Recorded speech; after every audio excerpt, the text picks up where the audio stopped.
Today's subject is all about creating budgets. We got some special guests in here. Joining us to talk more about this is Tino Arvanetes and Mike Ribar from Northwestern Mutual. Guys, thank you so much for coming in. This is important. I mean, it sounds easy to do, but a lot of us don't do this. And we just saw in Brett's story. Let's talk about budgeting, one of my favorite things to talk about. Tino, the first thing, we got to create a budget, right? Absolutely, you got to create one. And, you know, there's a couple of things to think about as you make that decision.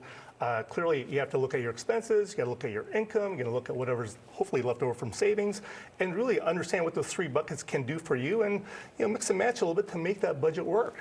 And Mike, Ben obviously is excited about this, but someone like myself, I'm a little scared. So if you're apprehensive, how do you make this fun?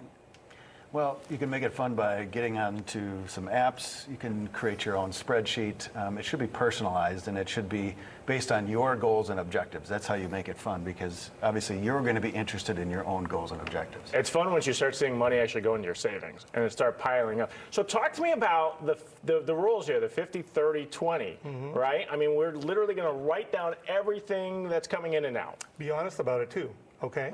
That's key. That's the big thing. Don't cheat. You're only cheating yourself, right? You better be honest, because we'll find out. You're calling me out. A little bit, so yeah, the 50, 30, 20 can certainly work. You can, mix and match those numbers a little bit, but try to stay around that area. It's really the large part going to your needs, then going to your wants, and then of course, hopefully there's going to be something left over for savings to really put in that bank account and keep moving. Yeah, that's important too. Are there any, I know you mentioned apps, are there any apps or people watching, is there anything that they can do at home to just kind of bring this to life for themselves, to make it a reality?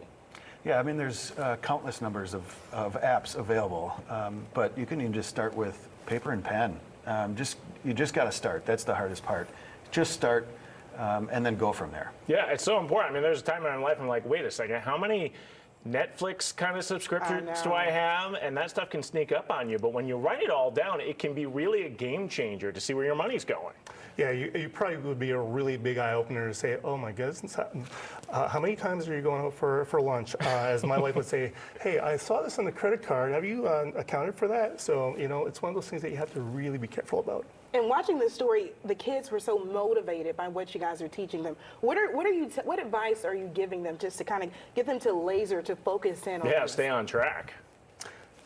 Go ahead. Oh, no. So the kids, when they come into class, they are already focused and lasered on things. Because when anything comes down to finance, they want to know, I want to buy that car in the future. How do I do that? Hey, what's credit all about?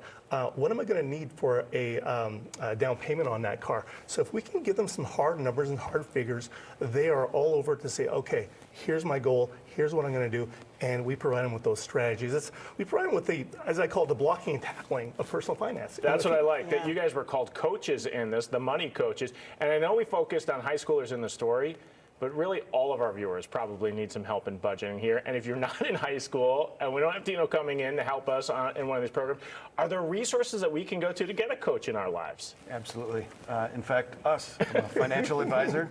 The best accountability is having a friend, a loved one, but also having a financial advisor in your life. To say you're not doing the 50, 30, 20 here, maybe we should put a little more money here, a little more money 50, there. 45, 5 as I was doing, but you guys have inspired me, and the children have inspired me as well. Tino and Mike, Northwestern Mutual, guys, thanks. The story's great. The information is really important.